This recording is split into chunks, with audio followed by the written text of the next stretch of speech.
Let them eat cake. That's such nonsense. I would never say that. Realmente, ao que tudo indica, ela nunca chegou a professar essas palavras, mas esse foi apenas um dos vários boatos acerca da conduta, sexualidade e vida particular de Maria Antonieta. E muito foi fruto do seu estilo de vida, que buscava através da ostentação e da moda demonstrar sua força política ou tentar suprir a falta dela. Maria Antônia Josefa Joana de Habsburgo-Lorena, ou na sua forma afrancesada e resumida, Maria Antonieta, nasceu em Viena, na Áustria, em 1755, sendo a 15ª filha e penúltima do rei Francisco I e da rainha Maria Teresa e futura rainha da França. Maria Teresa usou Antônia como um peão no jogo político para cimentar uma nova aliança com o arqui-inimigo secular da Áustria, a França. Após longas negociações, acertou-se no Tratado de Paris, em 1756, o compromisso da jovem com Luís Augusto deu fim da França. Maria Antonieta cresceu com certa liberdade na corte austríaca, com a mãe repleta de assuntos de Estado, principalmente após a morte do marido Francisco I, relegou a educação da filha para a governanta, que não exigia muito da menina, e por conta disso, a arquiduquesa, apesar de bela e inteligente, também era descrita como preguiçosa e indisciplinada, e não tinha o conhecimento necessário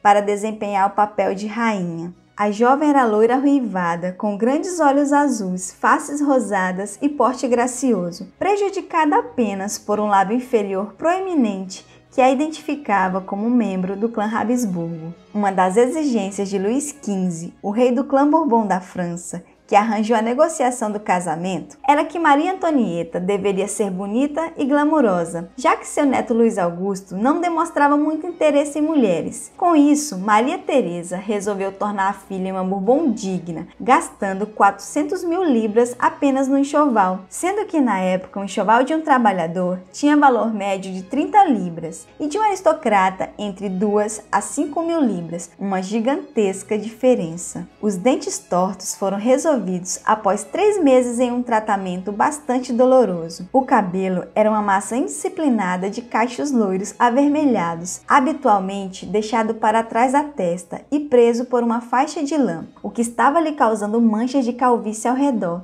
e acentuando uma testa inacreditavelmente alta. Um cabeleireiro francês foi enviado a Viena para resolver o problema. Então ele se inspirou na ex-amante de Luís XV, a Madame Pompadour, e então domou os cachos em um penteado baixo, empoado e escovado para o alto da cabeça, salpicado de gemas decorativas, assim suavizando a testa proeminente e a salvando da calvície. O penteado causou forte impressão nas damas cortesãs de Viena, logo sendo copiado e ditando moda. Começava aí uma longa jornada de lançamentos de tendências por ela. O futuro lar de Maria Antonieta se encontrava com sérios problemas, principalmente após a Guerra dos 7 Anos, e ser austríaca não ajudava em nada, já que os franceses culpavam o fraco apoio da Áustria na guerra como principal motivo pela derrota. Os altos impostos, o governo autocrático e a postura libertina de Luís XV agravavam ainda mais a crise. No dia 21 de abril de 1770, em uma comitiva contando com 57 carruagens, partiu Maria Antonieta, com então 14 anos, para oficializar e consumar seu casamento arranjado com Luís Augusto. Quando chegar à fronteira entre os dois países, era necessário um ritual, ou protocolo Bourbon, para que a menina não conservasse nenhum traço de sua corte de origem. Até Mops, o cachorro que ela tanto amava, ficou. 4 dias antes de partir para a França, ela se casou em uma igreja com seu irmão Fernando, que representou o seu noivo. No dia 14 de maio, a comitiva de Maria Antonieta chega ao encontro do rei Luís XV e de seu neto Luís Augusto. Logo, o rei se encanta por ela. Já o jovem Luís demonstrou apatia e desinteresse. Luiz Augusto, em seus 15 anos, era míope, desajeitado, extremamente gordo. Além disso, o rapaz nunca quisera ou esperava ser rei. Somente as mortes prematuras do pai e irmãos mais velhos o havia transformado em Delfim. Maria Antonieta chegou em Versalhes na manhã do dia 16 de maio. Esse palácio monumental exibia uma fachada de calcário de mais de 400 metros de comprimento, obra do arquiteto Júlio Mansart, contratado por Luís XV. Um terreno pantanoso a 20 quilômetros de Paris foi transformado em canais e jardins geométricos a perder de vista, apesar de sofrer sobre algumas reclamações sobre os odores de urina e matéria fecal. O palácio, que seria a morada da futura rainha, abrigava entre 2 a 4 mil pessoas, que competiam pelo supremo privilégio de ganhar um dos seus 226 suntuosos apartamentos, ou um dos seus 500 quartos confortáveis, ainda mais prestigiosos. Em certos dias, Versalhes chegou a acomodar 10 mil pessoas. Naquela noite, ela iria se deparar com um terrível costume da corte francesa. Nas núpcias, ela foi vestida por um grande séquito de mulheres. Após se vestir, ela rumou para a suíte nupcial, onde, segundo o costume real que remontava à Idade Média, a noiva e o noivo tinham de ir para a cama diante de todo mundo. Esse grande grupo incluiu o arcebispo Luís XV, os príncipes e princesas de sangue real, príncipes dignatários estrangeiros, os duques, duquesas, pares do reino e suas esposas e muitos outros nobres para abençoar a primeira noite do casal. Mas ao contrário do que todo mundo imaginava e esperava, na primeira noite de núpcia não aconteceu absolutamente nada entre os dois. Diante de um dia de humilhações, Maria Antonieta se convenceu de que seu corpo não estava sob seu próprio controle e que até suas roupas eram tiradas contra sua vontade. A festa de casamento durou 9 dias e 9 noites, com queima de fogos e muitas outras coisas. Logo, Maria Antonieta arrebatou os corações da corte, principalmente do rei Luís XV, o que não foi bem visto pela amante do rei, de Barry. Passou então a existir uma rivalidade entre de Barry e Maria Antonieta, muito encorajada pelas filhas do rei e tias de Luiz Augusto, causada pela disputa do favoritismo do rei. Pelo insucesso das núpcias, logo as cobranças chegaram à futura rainha. O casamento era imprescindível ser consumado através do sexo, já que existia na França um grave problema de sucessão, ou melhor, as mortes dos herdeiros. Luís XV, bisneto do rei Sol, havia ascendido ao trono aos 5 anos, após as mortes do avô, do pai e de 2 irmãos mais velhos, antes de se tornar Delfim. Assim também foi o caminho em que a sucessão foi parar em Luiz Augusto. Era essencial que os futuros herdeiros iniciassem imediatamente uma família. Porém, Luiz Augusto tratava a esposa com indiferença e frieza. Só se reunia com ela pela etiqueta. Passava a maior parte do tempo caçando, consertando fechaduras e relógios. E como havia de ser naquela época, as obrigações do casamento, de ter um herdeiro, caíram sobre os ombros de Maria Antonieta. Sua mãe, através de cartas, lhe culpava pelo insucesso e dizia que tudo dependia da esposa, que através de uma atitude submissa, dócil e agradável para com o marido, as coisas fluiriam. A única obrigação da mulher de um príncipe herdeiro deve ser agradar e obedecer ao seu homem. Maria Antonieta era rebelde em aceitar toda a hierarquia e protocolos da corte francesa, o que lhe causou vários conflitos. Após algum tempo, ela tomou a iniciativa de exercer sua função social por meio da moda. O objetivo era impor a identificação de sua classe. Os enormes círculos rouge e o penteado alto coberto de pó simbolizavam sua posição real. O rouge era identificado pelas damas de alta linhagem, assim como os sapatos de salto alto vermelho. A cor servia para distinguir os nobres de seus inferiores sociais. Outra coisa importante na sua vestimenta era o espartilho, que simbolizava a condição de membro da classe dominante. Um corpo rigidamente espartilhado revelava as normas de rigidez e autocontrole, valorizadas pelos aristocratas, em marcante contraste com o corpo de um indivíduo de classe inferior. Crianças bem-nascidas de ambos os sexos eram espartilhados desde cedo. Muitas vezes vezes desde os 2 anos, para manter o controle e prevenir a deformidade. No caso de Maria Antonieta, o espartilho destinado era o Grand Corps, que restringia severamente os movimentos das mulheres, especialmente em volta dos braços. Digerir e respirar se tornavam desafios árduos. O espartilho causava desmaios, especialmente às futuras mamães, pois nem na gravidez a mulher é isenta de usar.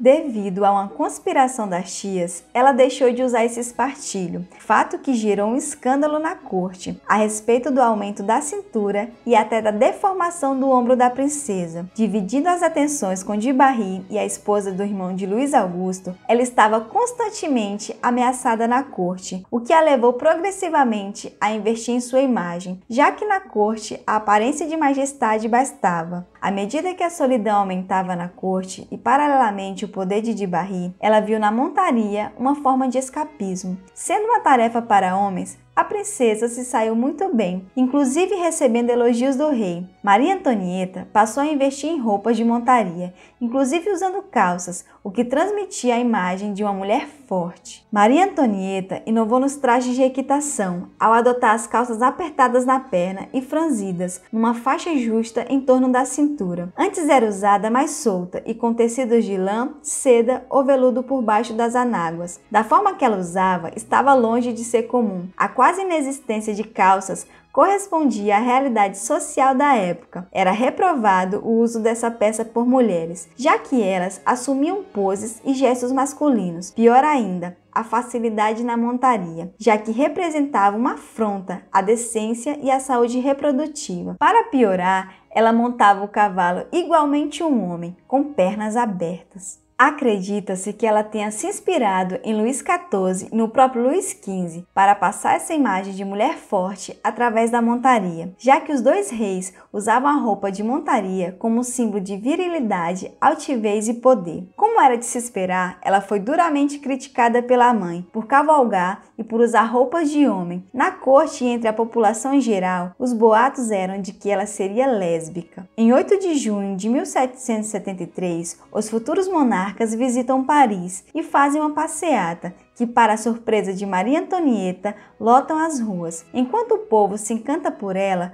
Luís Augusto fica totalmente ofuscado. Luís Augusto foi coroado em 11 de junho de 1775, tornando-se Luís XVI, com 20 anos. Luís XV havia morrido de varíola, em agonia e temeroso por sua alma. Na coroação, todas as atenções deveriam estar destinadas ao novo rei, se não fosse por sua mulher. Maria Antonieta seria a primeira esposa do rei a assistir à coroação, desde Catarina de Médici, em 1547. Então, ela tinha a chance de inovar em termos de vestimenta, e o fez. Vestiu uma roupa classificada como moderna e muito elegante, coberta de safiras e outras pedras preciosas e bordados pomposos, mas talvez tenha sido penteado com os cabelos muito acima da testa, pesadamente empoado e coberto por um feixe de plumas brancas que proporcionou a maior surpresa. Ela encantou vários convidados e irritou outros que não conseguiram ver a coroação devido à altura do penteado. Com a coroação, Maria Antonieta conseguiu uma grande vitória, a expulsão de sua grande rival de Barry do Palácio de Versalhes. No entanto, Luís XVI se mostrou influenciado por suas tias e passou a indicar ministros anti-austríacos, mantendo a esposa longe dos assuntos políticos.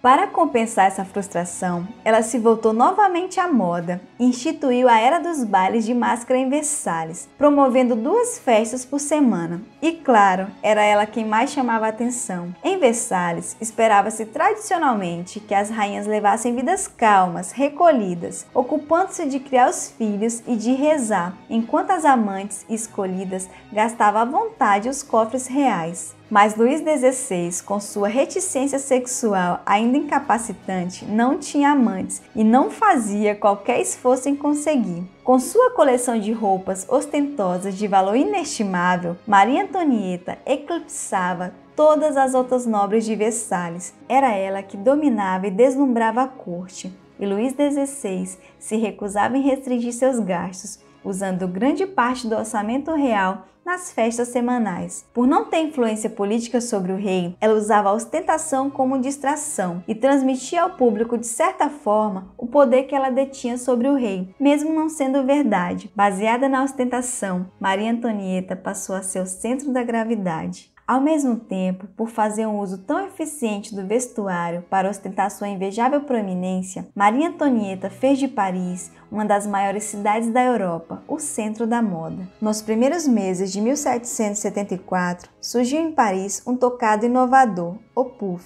que rapidamente ganhou destaque entre atrizes e mulheres nobres de destaque. O puff era construído sobre uma armação feita de arame, tecido, gaze, crina de cavalo, cabelo falso e o cabelo da própria mulher, que usava eriçados no alto acima da testa. O encantamento de Maria Antonieta pelo puff parece ter sido imediato e absoluto. Ela adotou o penteado excêntrico como um visual característico e Paris como lugar certo para exibi-lo, passando a visitar a capital de 2 a 3 vezes por semana, se misturando ao público em jardins, parques, óperas e teatros. Logo, os puffs adotaram altíssimas plumas de pavão e avestruz, que por vezes tinham até 90 centímetros de comprimento e eram sempre terrivelmente caras. O resultado foi de uma rápida propagação de plumas e penteados por toda Paris e por toda a Europa. Logo, Maria Antonieta passou a introduzir uma moda nova a cada dia. Ela quebrou o protocolo real e deixou que Rose Bertin vendesse produtos semelhantes aos seus para as damas da corte e de outros países.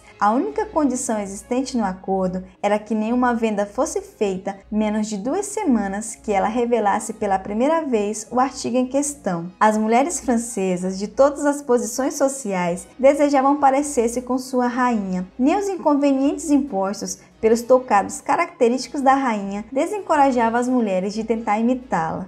Os puffs eram praticamente impossíveis de lavar e se tornavam assim criadouros para todo tipo de peste. Dormir também era, na melhor das hipóteses, desconfortável, exigindo que a mulher enrolasse sua enorme cabeleira 3 vezes maior que o normal em uma atadura. Com a cabeça assim enrolada, as senhoras eram obrigadas a dormir quase eretas, apoiadas numa montanha de travesseiros. Os tocados eram incômodos na hora de dançar, viajar de carruagem, passar por vãos de porta ou entrar em camarotes de teatro. Os inconvenientes ocasionados pelos puffs logo apareceram em caricaturas anonimamente disseminadas, produzidas tanto na França quanto no exterior. A caricatura foi bastante usada como forma de crítica ao governo absolutista francês e principalmente para ridicularizar o estilo de Maria Antonieta, o que só aumentou com a severa crise financeira que a França passava, devido à Guerra dos 7 Anos, os altos impostos sobre o terceiro estado e uma má colheita nos anos de 1774 e 1775. Além das revoltas populares suprimidas violentamente pelo rei. Diante desse cenário, o status de Maria Antonieta como ícone de elegância se transformou,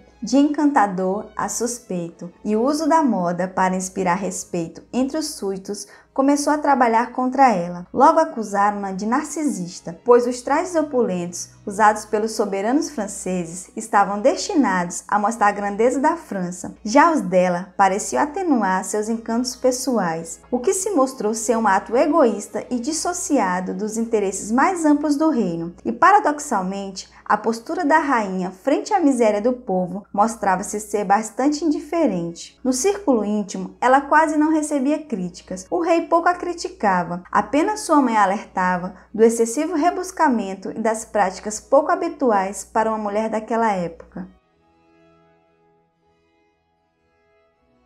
A partir do ano de 1778, a França decide tomar partido pela causa das 13 colônias contra a Inglaterra, enviando tropas e subsídios. O conflito seria o início de um longo e dispendioso envolvimento militar, sobrecarregando ainda mais o terceiro estado com taxas. Com o aumento das dívidas, não só a rainha passou a ser alvo das críticas por causa da sua influência, mas todas as mulheres que buscavam ter um estilo de vida fútil ditado pela moda. Nas classes baixas, para imitarem a rainha, as moças se enchiam de dívidas e até recorriam à prostituição. Para piorar a situação, a rainha ainda não havia gerado um herdeiro. O que contribuía muito para isso era o marido, que ainda não se mostrava apto a ter relações sexuais. A prática sexual para ele era penosa e dolorosa, já que descobriu-se tempos depois que ele sofria de fimose e não queria ser submetido a uma cirurgia. Embora os defeitos físicos de Luís XVI fosse a causa dos infortúnios reprodutivos do casal, foi Maria Antonieta que continuou sendo alvo de acusações de conduta sexual obscena, promiscuidade e adultério, sendo atacada em charges, canções e publicações clandestinas. Em 1774, Luís XVI deu de presente para a esposa o Petit Trianon, um pequeno palacete situado próximo a Versalhes. Nesse palacete, a rainha desempenhou 3 graves atitudes. Gastou muito com a decoração, se isolou e transformou o palacete em sua morada e mal aparecia em Versalhes, e adotou um estilo simples de vestimenta, remetendo a camponeses, o chamado gole, feito de algodão ou linho. O Petit Trianon se transformou em uma espécie de poder paralelo, onde quem comandava não era o rei, e sim a rainha. Logo o povo e a corte passaram a criar intensos boatos sobre a vida da rainha no palacete. No ano de 1777, após 7 anos de casamento, Luís XVI decide tomar coragem e consumar o casamento. Em dezembro do ano seguinte, a rainha finalmente deu à luz, para a tristeza de muitos, a uma menina, Maria Teresa Carlota. Após dar à luz, a rainha passou a se refugiar ainda mais no palacete, o que gerava mais e mais boatos, agora a respeito de sua sexualidade e de traições, uma delas com o cônjuge sueco Fersen. Se fosse Luís XVI que estivesse cometendo tais atos, não teria problemas, mas como se tratava da rainha...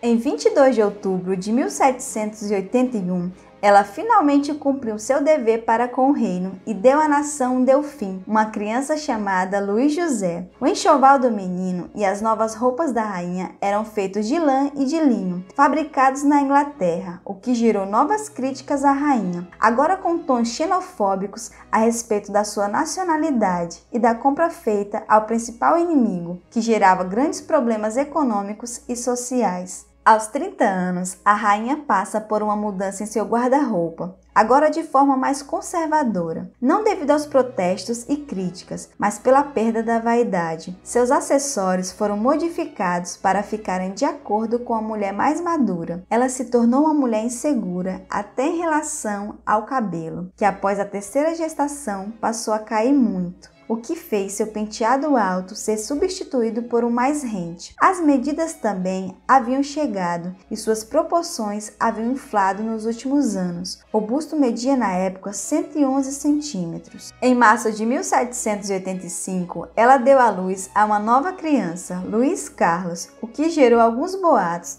de que o menino seria do irmão de Luís XVI, o conde de Artois. A corpulência pós-parto aumentou ainda mais quando ela deu à luz ao 4º filho, uma menina que nasceu doente e mal formada, que morreu 11 meses depois de tuberculose. A paixão imensa pela maternidade significou em uma nova moda pela rainha, o espartilho e um chapéu de palha imenso. Apesar da mudança conservadora no guarda-roupa, os gastos não diminuíram e a dívida da França já estava incontrolável. Era necessária urgentemente uma reforma, onde a nobreza passasse a contribuir com os impostos de forma igual e proporcional. Então, assim, surgiu o apelido que marcaria a rainha, que passou a ser chamada de Rainha do Déficit. Com a grave crise, ela solicitou ao rei que contratasse Jacques Necker para ser ministro da Economia, pois ele recebia grande apoio da população, o que ele prontamente aceitou. Necker propôs uma Assembleia dos Estados Gerais para que o sistema tributário se modificasse. O rei não aceitou a proposta e muito menos a nobreza. Em resposta, o povo, cansado do autoritarismo, da alta carga de impostos e da ostentação da rainha, determinaram o início da Revolução Francesa, que iria modificar tanto o sistema político do país, do mundo, inclusive o destino de Maria Antonieta e da moda.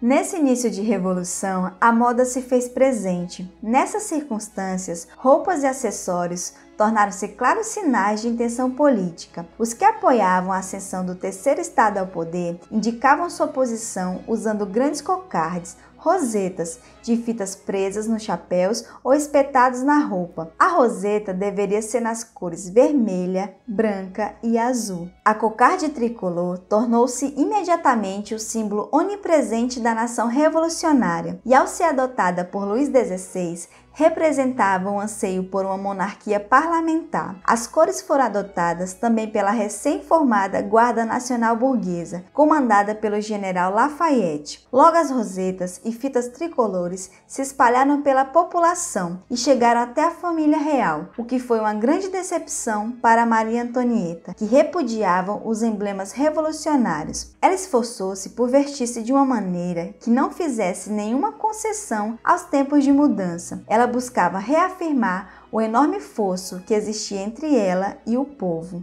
A rainha, que outrora usava trajes simples em situações privadas, ironicamente, após o processo revolucionário, passou a restabelecer seu vestuário luxuoso para se tornar incomparável com seus súditos. Os vestidos de musselina, linho ou lã, que outrora a rainha usara como símbolo de sua libertação da etiqueta da corte, foi tomado pelas mulheres francesas e ressignificado como símbolo de virtude sem apegos à ostentação. Durante algum período, os revolucionários se mostravam adeptos a uma monarquia constitucional e aceitavam que o rei participasse do governo. Mas a paz não durou muito, em decorrência da crise e da falta de comida, além de fofocas que envolviam uma suposta traição da rainha à Convenção Nacional. No dia 5 de outubro, cerca de 5 a 6 mil pessoas, entre homens e mulheres de baixa renda, marcharam rumo ao Palácio de Versalhes. O principal objetivo era se vingar da rainha e quase conseguiram, se não fosse por uma passagem secreta que dava aos aposentos do rei. Após algumas negociações, os revoltosos se acalmaram, mas exigiram o retorno da família real para Paris. E então eles partiram em uma apertada carruagem. Quando nos manifestantes que seguravam as lanças